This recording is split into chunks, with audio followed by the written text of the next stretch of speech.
You guys care if we start? I've sat here long enough. I'm ready to go. All right, let me start with this story. This is my third time presenting at UCET. My first time, I came up, my wife, who wasn't my wife at the time, she was just the cute girl who taught English across the hallway. But my wife and I came up, we had been doing a bunch of stuff with a paperless classroom. And so before Google Classroom existed, we had done some things with forms and scripts to run a class paperlessly using Google stuff, and came up and presented it at UCET, and it was great, and people were like, hey, this is great. You know, I even had somebody say, put a link on your website and I'll pay you money for your stuff, and they sent me like $5, which bought me a cup of coffee, and I was happy. So they went great, and then I moved up here and I started teaching at a residential treatment center in Salt Lake that didn't use computers. And so I got away from the Google stuff for a couple of years. Well, that second year I was teaching in the RTC. I was like, hey, I'll go present at UCET again, and I'll present on my paperless stuff. And so I signed up and I went through that, and I got here and I sat down in a class with Clint Stevens. Anybody know Clint Stevens? He's one of my friends. He lives in Cedar City. But sit down in his class, and he teaches all about Google Classroom. And I was like, wait a minute. That does everything I'm going to present about, but it does it better. And it just blew my presentation up. So I went home that night and tried to cobble together something, and it was a total flop. So I've had one good presentation at UCET and one really terrible one. So hopefully this will go better. Some of this will be review, some of it won't, but hopefully there's some things that we can get some benefit out of. Just show of hands to see who my audience is. How many of you currently use standards-based grading in your classroom? Okay. This sort of? Grading, not really. Okay. This should be helpful. Okay. How many of you think you might want to use standards-based grading in the future, but you're not there yet? All right, so we got kind of a mix. How many of you don't know what standards-based grading is? You just thought I looked like a nice guy and you thought you'd come listen to me. Sweet. Okay. So hopefully this will have some benefit for both groups. Just a quick who I am. My name's Jeff Wingett. I teach sophomore English at Emory High School. Fun fact, I teach sophomore English in the same classroom that I took sophomore English when I was a student, from probably the most intimidating English teacher I've ever had in my life. Her name was Mrs. Wakefield. She was wonderful, but she was just absolutely brilliant. And when I got that job, I posted a picture on Facebook of the classroom, and I was like, I'm really scared to be teaching in here. And she commented, and she was like, I'm very happy to bequeath my classroom to you. And I was like, that's such a Mrs. Wakefield word. But anyway, I've kind of worked my whole life to get back home. I've been there for 2 years. I've been teaching school for 14.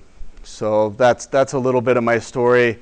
Let's talk about standards-based grading story for just a minute. I've never been a big fan of traditional grades.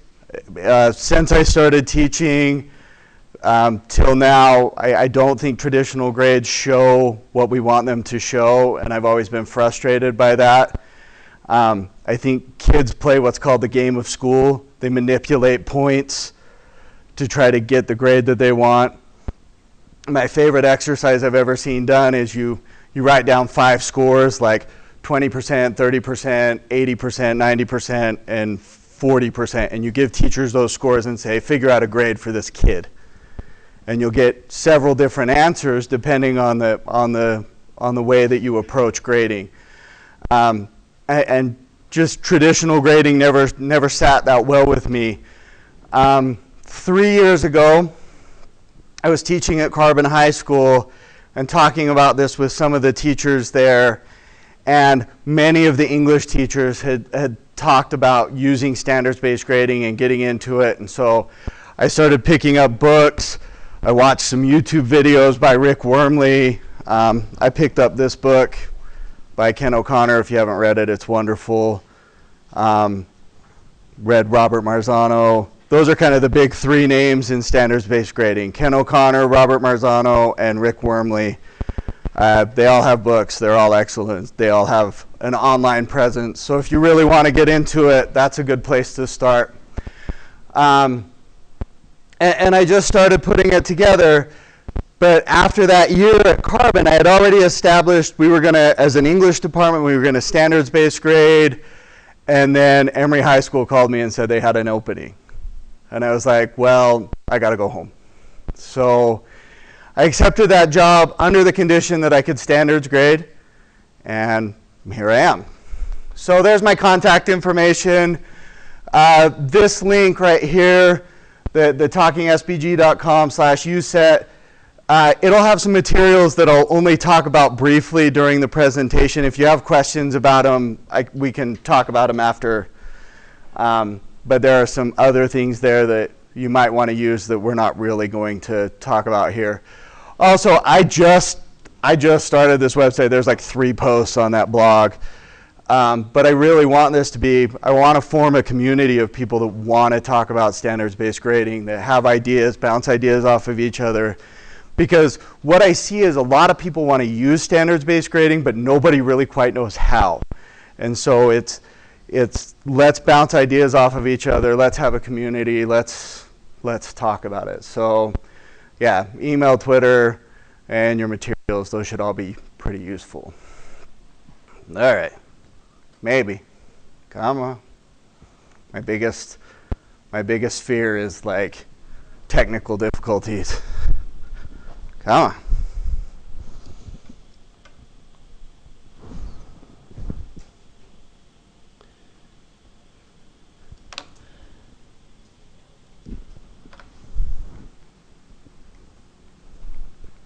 All right. Sorry.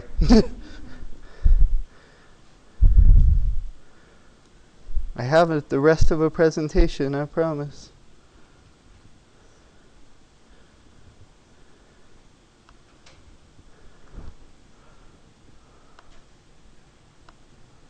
There we go.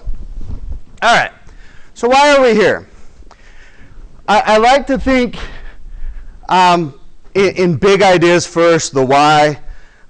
This quote by President Obama, I think, encapsulates what I think about teaching. He says, from the moment students enter a school, the most important factor in their success is not the color of their skin or the income of their parents, it's the person standing at the front of the classroom. And I would add to that, it's not the tools that person has, it's not the toys that are in the classroom, it's not the Chromebook, it's not the smartboard, it's not the gradebook, it's that person, it's the teacher.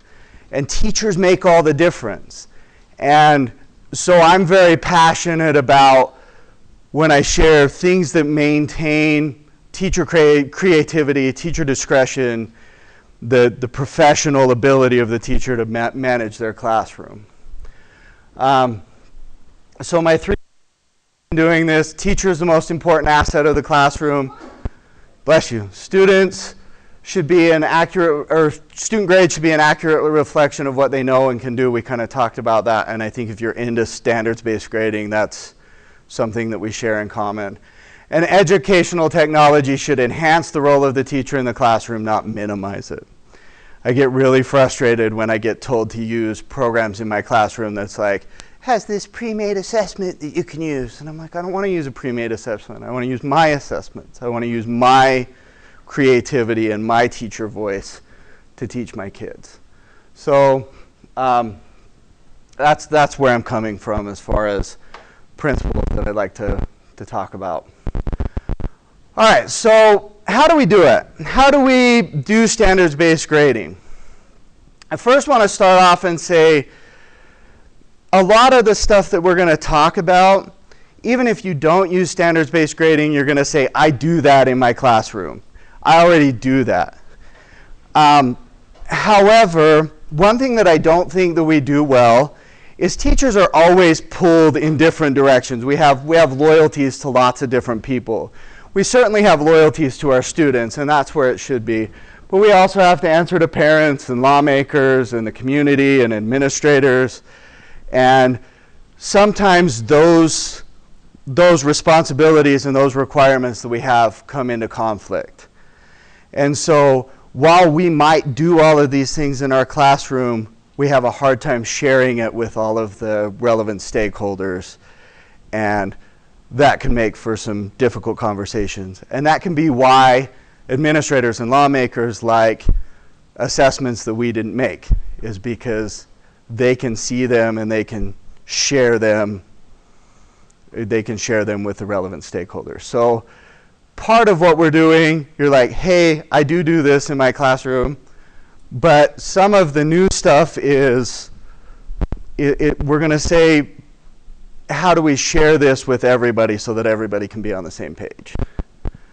All right, so here are the steps. And I will tell you, when I switched to standards-based grading, the one thing I noticed is the beforehand is really difficult. The setup is where the big change is and where the toughness in doing it comes. And I was, once I started teaching, I was like, oh, this is just teaching. But it was all that groundwork before. So before instruction, we need to unpack the core, create a standards list, describe achievement levels. Then we do the during, we build and deliver, we assess understanding. And then after, we track progress and we report to all those stakeholders that I mentioned earlier. Now, this arrow underneath, when I teach the writing process to kids, I teach them, I'm a language arts teacher, so I'll use lots of language arts references. Any other language arts teachers? Oh, bless your hearts. Okay. When I teach the writing process, I teach, we pre-write and we draft and we revise and we edit, but then we have to go back and you do some of those things in weird orders, but you're always going back and you're always changing. You're making mistakes, you're fixing them, you're growing, you're learning. This is the same thing. This isn't linear. Okay? I've unpacked the core twice in 2 years. Okay? And I'll probably do it again one more time. I've created 3 or 4 standards lists. I've written lots of different achievement levels.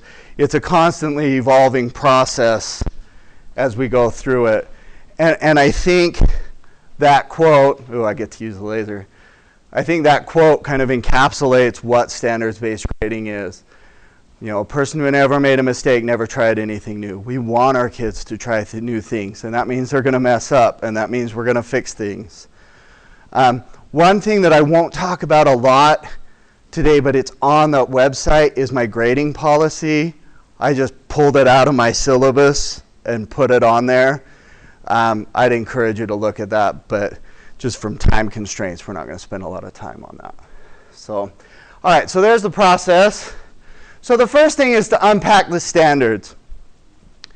The language arts core for 10th grade in Utah has 40 standards. I sat down and counted them the other day, and it made me sad. And they're all written in this high academic language, and you give them to kids, and they're like, meh. What does this mean? What do you want me to do? So we need to unpack those.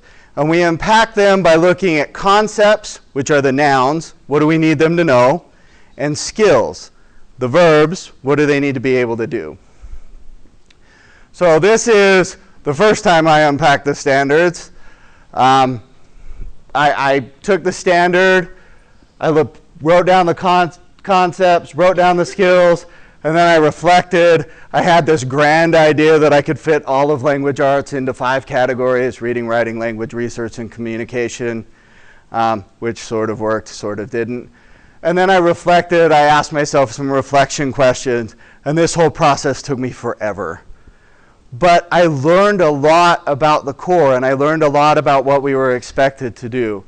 So unpacking the standards is a huge first step. Now, you guys can all go out onto the internet.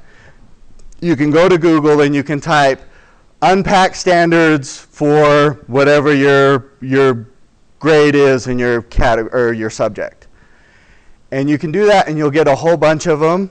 But I would encourage you to do this. I would encourage you to sit down with the core and go through it. You don't have to necessarily do the tasks and the self-reflection. I didn't do it the second time, but standard concept skills, just write down what is it that the core is asking your kids to do in plain English. Are these like Gradebook books? Yes. Yeah, they're on the website. And I'm videoing it, and so I will put the video up so you guys have it. So, yeah. So, yeah, I'll leave the PowerPoint up and I'll put the video up and you guys can have it all as a reference. So, yeah, this is a useful skill to have and it's a useful thing to do, but it takes a lot of time. I think, oh, there we go. All right, so that after you unpack the standards, what we really need to do, you can't go in with a list of 40 standards, and then when you unpack them, you realize that there's like 60 skills they're supposed to learn. You can't go in and just hand that to a bunch of 10th graders and say, here you go, this is what you learn.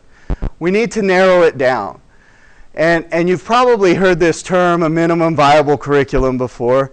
But what you need to do is narrow it down to a set of standards that is, this is the absolute have to learn in my classroom. These are the non-negotiables. Every kid that walks in is going to learn these things, and by the time they leave and go on to the next grade, they're going to have these skills. And that's what we call a minimum viable curriculum. And you're creating a standards list, and it's your standards list. Robert Marzano, who's one of the authors I talked to you about, said that given one of the main barriers to implementing standards is that they contain too much content, it would be counterproductive to identify too many measurement topics. I recommend no more than 20 measurement topics per subject per grade level, and ideally about 15. So 15 standards that you say every student in my class is going to learn these 15 things. Are you going to touch on some of the other 60 things that are in the core? Absolutely. But these are the 15 things that are non-negotiable. Huh? Per year. Yeah. So, and this was really hard for me when I went through the core. The first set of standards I wrote was like 30. And just narrowing it down. This is something that somebody asked me what I wish I had known my second year that I didn't know my first. This is one of them. Just narrow it down to a smaller group. I think this is exactly as you said, really, really difficult. How large are those chunks of whatever that is, knowledge or skill? I'll show you. These are mine. Good question. So these are mine currently. This is subject to change. So this is Language Arts 10. Keep in mind I teach honors. So this is a more honors class group. But we can read through these. I rewrote them as I can statements. So I give them to the students. I want you to be able to say all of these things when you leave. So the first one, I can read and comprehend various literary and informational texts using the close reading, annotation, and rereading strategies. I would probably rewrite that to I can read and comprehend what I read. Just reading comprehension. R2, that second one, is probably one we focus on a lot. I can cite textual evidence to support my analysis. And so they're not huge. I try to keep them down to one skill. So reading comprehension, citing textual evidence, determining the theme, summary, evaluating credibility of a source. I'll just go through these. Can write a thesis statement, can use transitions, can write introductions and conclusions. That's actually 2 skills, although I have them tie them together. So, Most of your standards skills then? yeah. Yeah, mostly skills. I think language arts is very skills-based. So for some of the other category, or for some of the other subjects, that might be different. But for language arts is definitely a very skills-based discipline. So I do have a vocabulary one down here and write and speak grammar. Now, if I was doing mainstream, I might have more language-based ones, a few more language-based and less of the analytical stuff, just for need. So. And this was very difficult for me to whittle that down. And And like I said, we cover lots of the other standards in class, but these are the 15 non-negotiable standards that we have as we go. How did you justify making the choice on which ones were non-negotiables versus which ones you kind of? Since I teach honors, I did it more based on what they needed as they were going forward. What do they need when they leave my classroom? That's So. the difference between like a mainstream versus an Yeah. So, and it will change, and this is like the 4th iteration of this list in 2 years. So it will change as you go along. Because you start to realize, oh, this is really important in my class, and you teach, and then you go back and revise. So I'm hoping on like year 5 of this, I have it down. So the next part after you write those standards out is you have to define your achievement levels or describe your achievement levels. You have to decide, what does proficiency look like on that level or for that standard? What does a grade level proficient thesis statement look like? What does an almost grade level proficient thesis statement look like? And these are the categories that get used in the literature: advanced, proficient, approaching, and emerging. So proficient is grade level. What's slightly above, slightly below, and kind of well below. And you have to define these levels. And this is very difficult. And this is where it's easy to say, I'm going to take a pre-made quiz that I found on Mastery Connect or on School City or something like that and use it to assess that. But it's much better if we describe what that looks like. And I would suggest doing this in like a PLC team. As a PLC, what do we believe these standards look like? What do we believe proficiency looks like? And you'll take that and you'll write a rubric. Okay, so I took each one of my 15 standards, and I believe this link is on the website. If it's not, I'll put it there. But this is my rubric for those 15 standards. It's just in a Google spreadsheet. Okay, and I've gone and I've summarized. I started with proficient. What do I need them to be able to know when they leave my classroom? Need them to be able to do. This is their advanced, and you make some changes, and then you go backwards into the approaching and emerging. This took me a long time too. And this is honestly constantly changing. I've rewritten the thesis part of this 6 times, and I probably will rewrite it again for next year. Okay, just because as I go through it, I see my kids, I'm teaching them this way based on this rubric, and they're still not quite getting it. We're still not quite tightening up the thesis statements the way that we need to. So that part, unpacking, writing standards, and then defining your levels of achievement, it takes a long time. Do it in the summer with your PLC teams. This is a perfect PLC job. Okay? Now, our PLC for sophomore honors English is 1. It's me, because I teach in a rural school. And so I collaborate with the mainstream sophomore teacher, but we have different goals and different needs. So a lot of it comes down to me. You guys who are in big school districts, split the load up, do it together. Great professional development day to do this. Are there any questions up to this point? You guys have asked good questions. I've had you guys writing questions, but I never get back to my computer. Is that what you want us to do, ask there, or Just just ask? ask. Okay, my question is just to piggyback off of his. So do you have anyone who's kind of like quality controlling your choice of standards? If you've got 40 and you're choosing to narrow it down to 15, and it's just you and the honors 11 and the honors 9, Mm-hmm. vertically teaming? Yeah. Or are you pre-assessing and then saying, okay, these are my 40, I know based upon this population of my students, I need to get them here. Is that why it tweaks from year to year? Yes and yes. The of it is a little, I'm Yeah. with my teachers like, it's Uh-huh. just whatever you think is. Well, and I think because I'm a PLC of 1, I get it. that it ends up changing a lot. And I'm the only one in our school who standards grades. So we're working towards it. I'm trying to nudge us in that direction. But it's hard. So. Davis,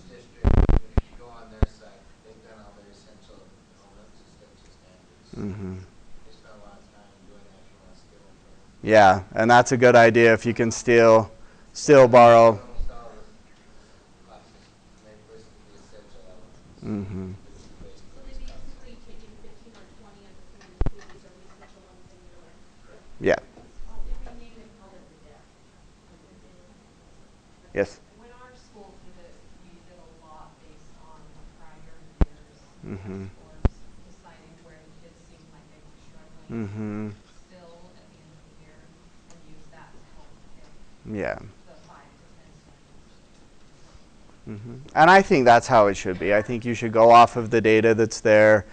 When I got there, I started. Depending on how the next year performed. Mm-hmm. And also the pre-test that year. And I noticed when I got to Emory that they were really, really good readers and they were really poor writers. So we focused on writing. We do a ton of writing in my class. That might change as we go on. So I think that's the fluidity. What's the need from year to year? And it's also been more fluid because I'm the only one doing it. So good question. So, all right. And then this is the part that everybody already does. We build and deliver instruction. You guys do this. You do this based off of standards and based off of kids' needs. You already do that in your classroom. I will say this should be up in all of our classrooms. Who doesn't love Miss Frizzle? Okay. Take chances, make mistakes, get messy. I think one of the biggest things that standards-based grading has helped me do is think of my classroom as a learning experience. How can I create learning experiences every single day for my kids? Because it's not about the worksheet. It's not about this one assignment. I mean, there was a time in my teaching that I thought rigor meant I gave 100 assignments a quarter. Now it's about learning strategy, learning experiences, and teaching kids the value of learning. My kids know better now than to ask me how many points something is worth. Okay, it's what should we learn? Yeah. Do I really have to do this? If you read my grading policy, that question goes away too because I make them turn everything in. So I'm like, you have to do everything. So if you look at that. But definitely allow your kids to take chances and make mistakes and get messy. One thing, and I'll probably put a video up. I have a discussion that I use. It's like a think, pair, share, but it's modified. I'll probably put a video up on the website about how to do it, but it gets kids really engaged in the learning process. It just was kind of beyond the scope of what we're doing today. Here are some tips for designing. Focus on learning experiences, chunk and scaffold. You're not, at least I don't assess everything. I do a lot of formative assessment where go sit down by a kid and say, all right, we're going to do this part of this. Let's go through it. Just a lot of informal formative assessment. So you're going to chunk and scaffold. Use your rubric. Make sure your kids understand the language that's in that rubric, what it is you understand them, what it is you want them to do, what it is you want them to be able to achieve at the end of this.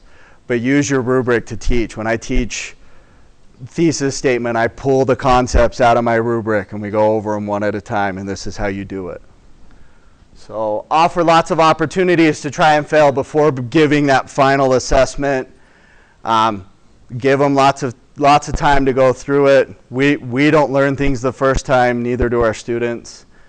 And then change the game of school mentality. And it's really hard. Okay, I'm the only one in my school that does standards-based grading. And so I still have kids. I have right in my syllabus, I do not do extra credit. And they'll come in, I need extra credit, I have an A-, or because I teach honors kids, I have an A- and I want a 4.0. And I'm like, well, redo this assignment, redo this thing that we did. You know, learn it better, show me that you've mastered it. So it's a lot of changing the mentality and changing the way kids look at it. All right, and this is another thing I think we do well, is assessing understanding. Walked into our English department chair's classroom the other day, and we were talking about data, and she's like, I already know all of this.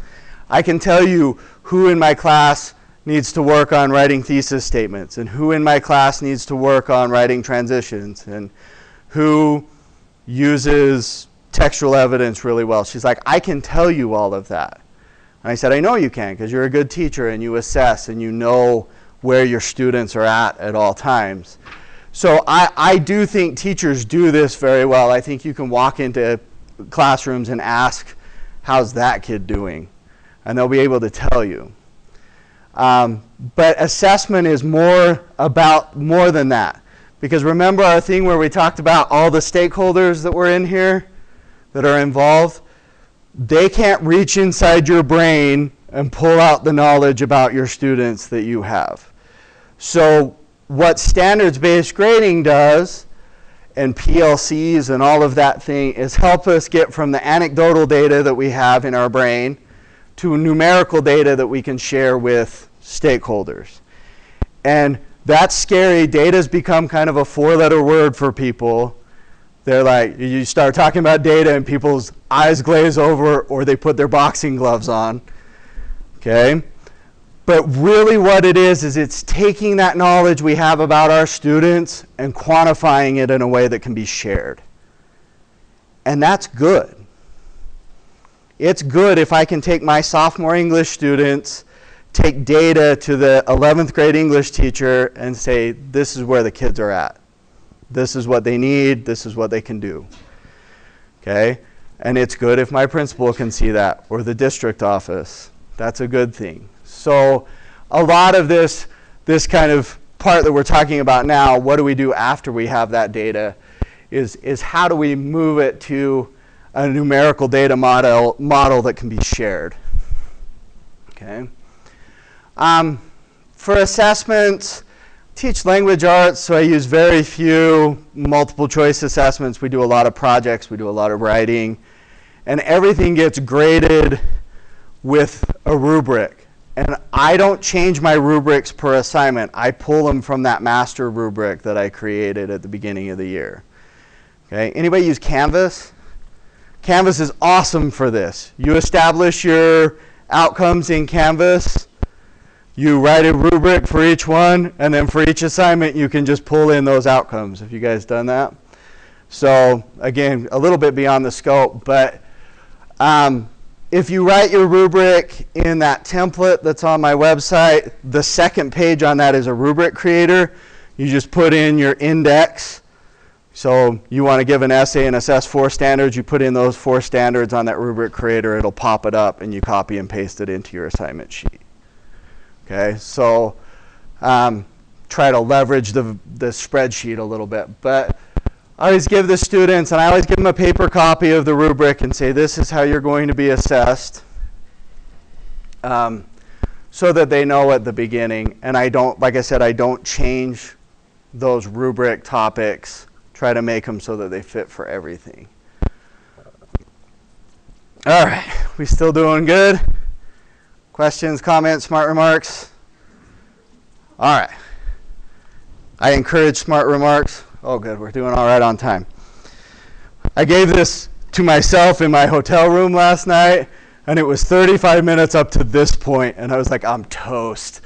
But I think we're all right now. So the biggest thing is, how do we track progress? This is where we're getting into new stuff. We're getting into the new stuff that you might not do in your classroom. Is how do we track progress? How do we share this with relevant stakeholders?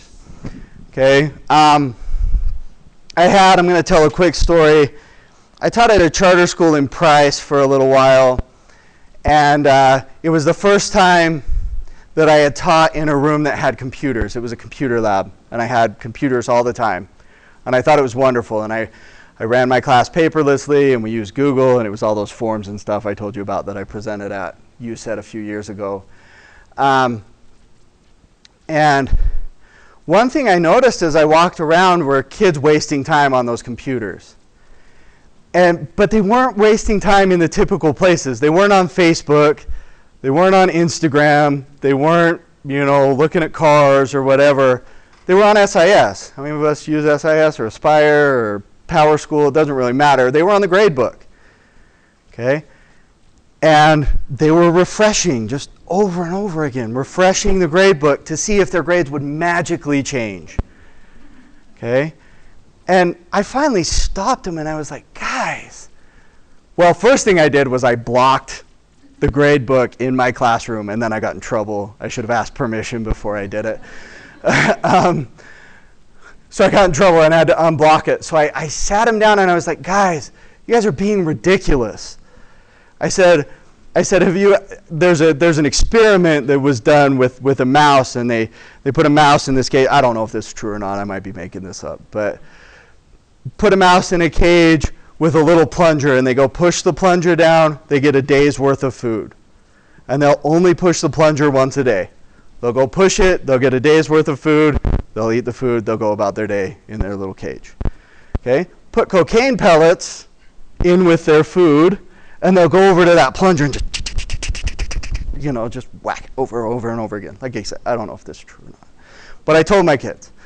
And I was like, you guys look like cocaine-addicted mice, just hitting the refresh button over and over and over and over again. And so I said, look, the grade book isn't your planner, one, because once it hits the grade book, it's late. And two, your teachers are teaching right now. They're not grading, so it's not going to magically change. Okay? That B that you have isn't magically going to change into an A, especially if you didn't do anything to magically change it. Just hitting refresh isn't going to change your situation. And so I had the kids, I was like, do me a favor. I challenge you to go one day without checking the grade book. Just one day without logging in and checking the grade book. I said one day without cocaine. And I had them chanting that. And the principal walked in and asked me what we were doing. I was chanting one day without cocaine. And I told her, I was like, you made me unblock the grade book, so we're talking about it. But so I really think that traditional grade system isn't adequate because it promotes that idea of the game of school and trying to game the system and constantly checking what's going on instead of just worrying about what you're learning. So, I just lost my train of thought. Sorry. All right, anyway. So I've kind of always railed against grades that way. But standards-based grading moves away from that. A traditional grade book, this is where it gets cool. Traditional grade book has two axes. It's two-dimensional. Okay? We have students on the left, assignments on the right. We put in scores, we do an average, we throw out a grade. 95% is an A, 85% is a B, 55% you suck, whatever. Okay? They don't really suck. I'm sorry I said that. Okay? But we assign these numerical values to things. And it's not really tied to learning. It's tied to how we want to manipulate our numbers to get the result that we want. How many of us have made that assignment worth more points because we had people not do it and we're like, oh, we got to punish those little scumbags who didn't do it. You've all done it. I've done it. Okay? A better way to do that is to add a third axis to it and tie the learning to standards. So now we have students and assignments and standards. We have a three-dimensional way of looking at our data that makes more sense because it's tied to the learning targets that we've set. It's not just, oh, this assignment's worth 200 points and this one is worth 20. It's this assignment assesses these standards and this is your proficiency level on each one of those standards. Okay? And that gives us some data that we can use. So, wouldn't it be nice if you look in this book, I scanned this in my hotel room last night and it looks kind of icky. I did it on my phone. But this is out of this book. This is a standards-based grade book out of this book. And if you look, it has assignments across the top and it has standards on the left. Okay? And then it has the student name. So this is one student's work. We have assignments on top, standards on the left. We put in scores at the bottom. We say their most consistent level of achievement, is whatever it is. Okay? This is Grant. Oh. On that, are you using mean, average? I use mode. We'll talk about that in a minute. So, good question. So I saw this and I was like, I am not going back to taking grades on paper. And I'm certainly not going to stick all of those as student assignment sheets in one of these and keep this on my desk. Because that's not me. But again, so this shows that it's three-dimensional. You have a student sheet for each student in there. Okay? And I was like, wouldn't it be really nice if we could have all of that same data in an electronic way that we could manipulate? Wouldn't it be nice that if when I grade or I can look at student achievement in just that same way. I can have the standards on the left, I can have the assignments across the top, and I can see all the student data for one kid on a page. And then I can go to the next kid and the next kid and the next kid without having to flip through a binder. Because binders can't be manipulated. Because it would also be nice, has anybody ever tried to grade by student? You get a pile of assignments and you have to open up a new page for every student and grade. You're smiling. Grading takes you forever, huh? I did that at first when I was trying to do paperless stuff. Every kid had a shared folder with me. And so I'd click on the folder, I'd go through their assignments, and then I'd click on the next folder and I'd go through their assignments, and 5 hours later I had graded this little assignment. So wouldn't it be nice if we could take that and flip it and have a view where we see for each assignment, we see the standards that assignment is assessing with the students on the left, and we can put our grades in that way. So that way you're looking at just per assignment. So I give an essay, it grades 5 standards. I go through, I fill out my rubric, then I pull this page up and I put all of those scores in on one page. But then still be able to flip it back and look at it by student. Okay? Then wouldn't it be nice if my principal came in and asked, how are your kids doing on this standard? If I could then flip that and look at it by standard and say, here are all my students, here are the assignments that we've given on that standard, and here's their level of proficiency for that standard. Wouldn't it be nice if we could manipulate the data that way? Okay? And be able to look at it in meaningful ways in all situations. Okay? Now, when I first started doing standards-based grading, I created this in a Google spreadsheet that would do this. Okay? Google's my muse. I do everything in a Google spreadsheet. And I started using it, and it worked really well. Then I did a master's degree, and for one of my projects, I made YouTube videos about how to do this. Those videos still exist if you go out and look at them. Then I got 20 or 30 teachers from around the country using my spreadsheet. And they were like, but it's clunky because it's a spreadsheet. And I was like, yeah, I wrote it for myself. I can deal with the clunky. Okay? And they were like, well, maybe it would be nice if we had something a little less clunky. So I created what I call the 3D Gradebook. I went out in December and I started to learn Python. Okay? I didn't know Python. I knew JavaScript. Started to learn Python and started to put this together. Now, I'm a team of 1. Okay? And I have 4 kids and a full-time job. So this has taken a lot of time, and I'm not quite to the point I wanted to be by the time we did this presentation. This is kind of in like alpha phase. Okay? But it's coming, and it's a good time for it to be coming because we're about to end the school year. But what I want to do is look at this. So this is one of the views that we have. This is that student view. Yeah, my students are dead rock stars, okay, who died tragically. Okay, it's the wall of tragedy.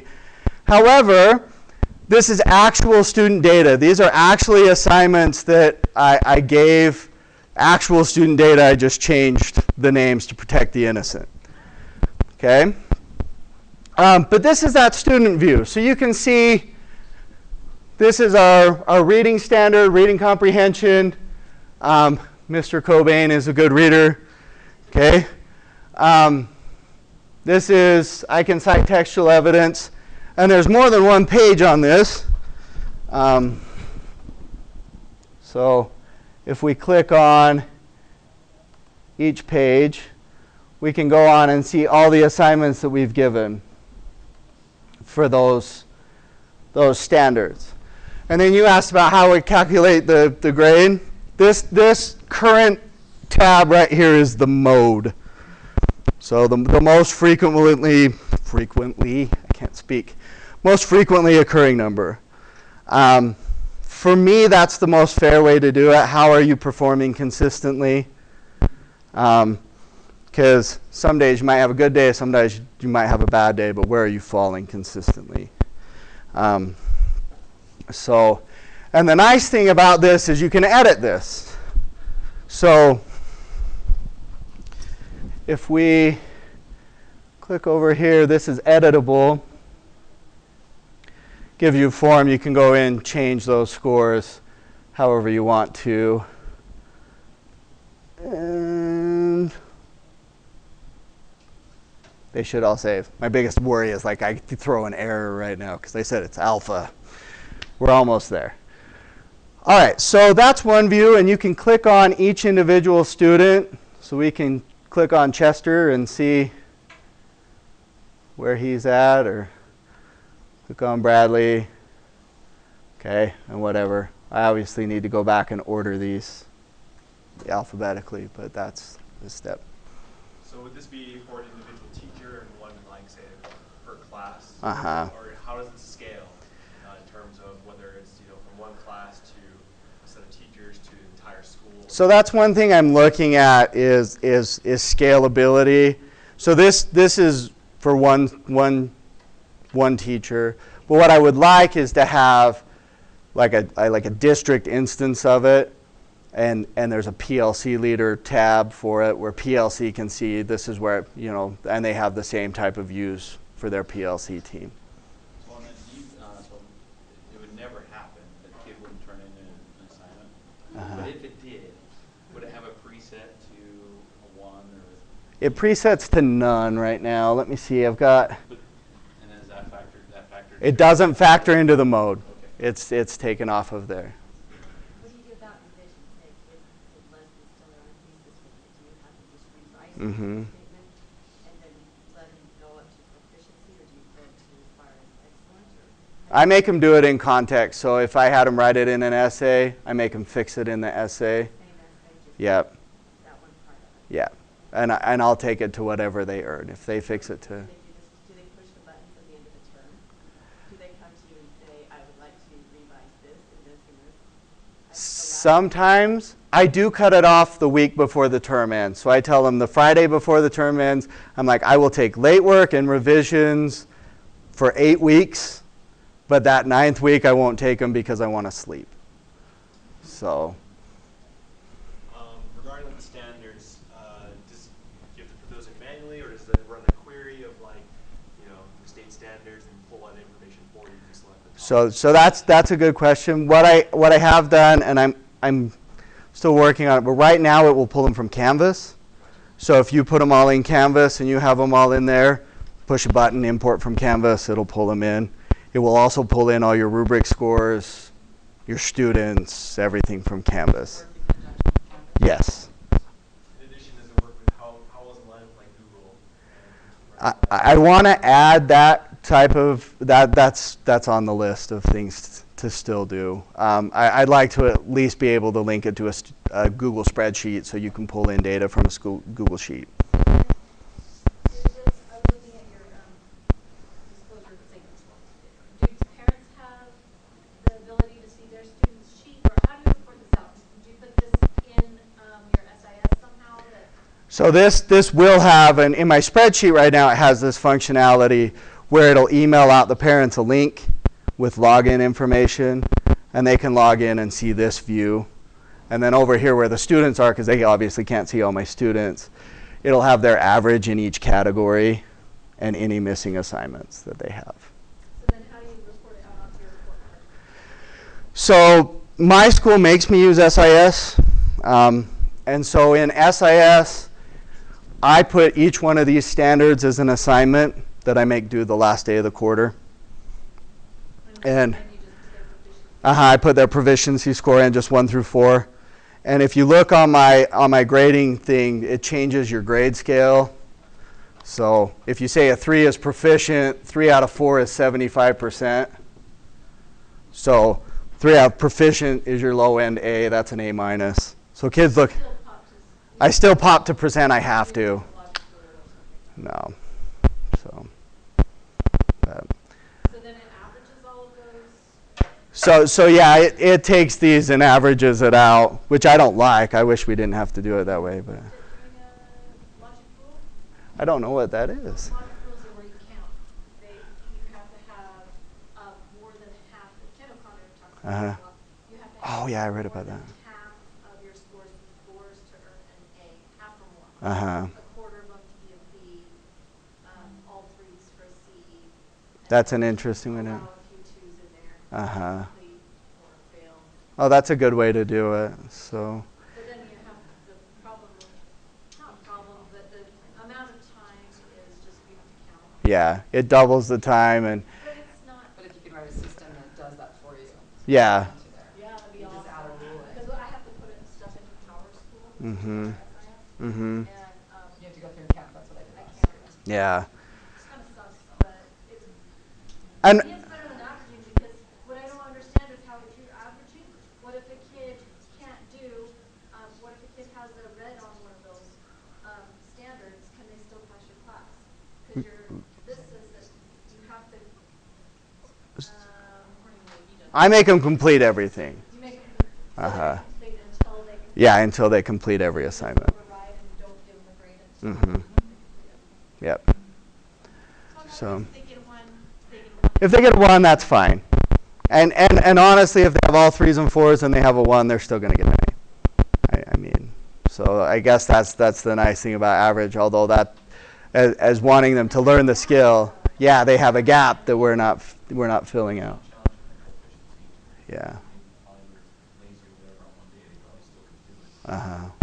Yeah. So, and it's hard, and it's not a perfect system, and I do like how this allows you to put it into your school gradebook however you want. So. So I see you use the mode here, and that makes sense if you're using, you have lots of assignments that to test or assess the standard. But what about, this is more for a thought potentially, is including things like median and mean, run across multiple to see like. And see which one. If a kid is like in one, if he's really proficient in something, across the board it'll be the same for all grades. Right. It's usually when they're on the fence of like in between two grades, where you're like you can go between each measure of center to figure out which one it'll push it into. Yeah. Get a better feel. So I mean, in that case, maybe having that be included. Yeah, the option to just run it really quickly to see, hey, maybe it does this, maybe it does that. How it affects it.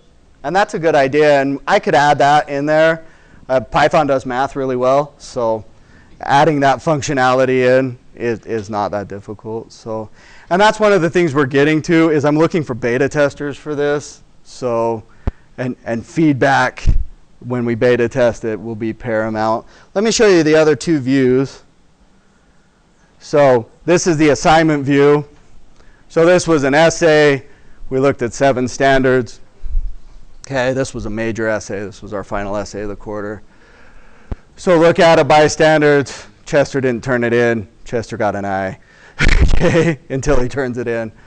But here's how it is, and this is a nice way to look at it and say, when I need to input grades, I just hit this edit here, and I can click it. Oh,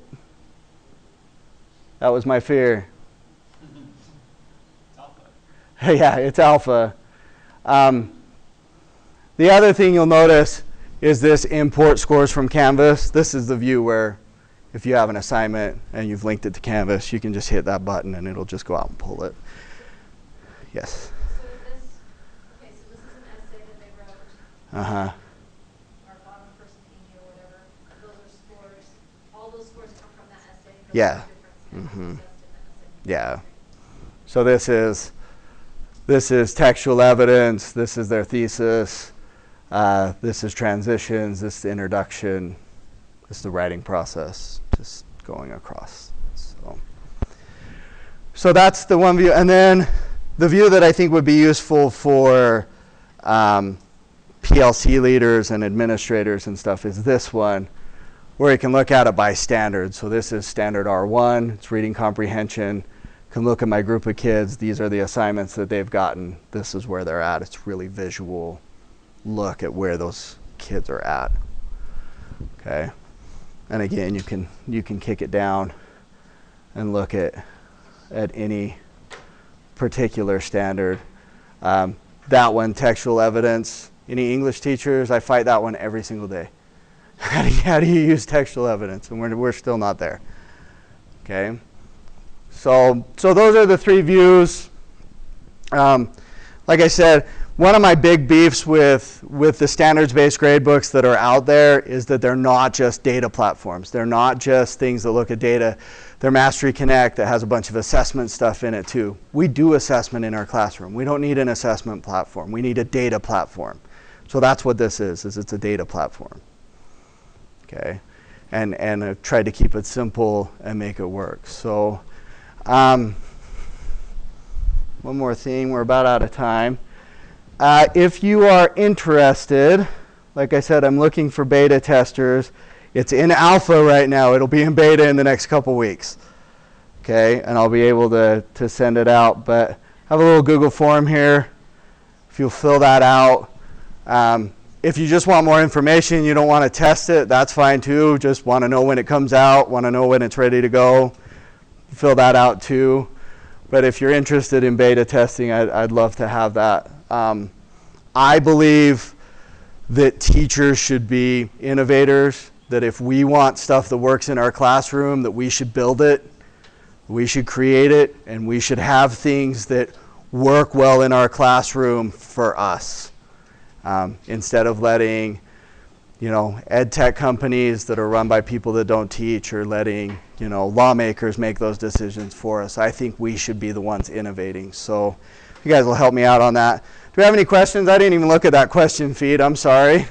Just show of hands or just shout out. I'm fine with that too.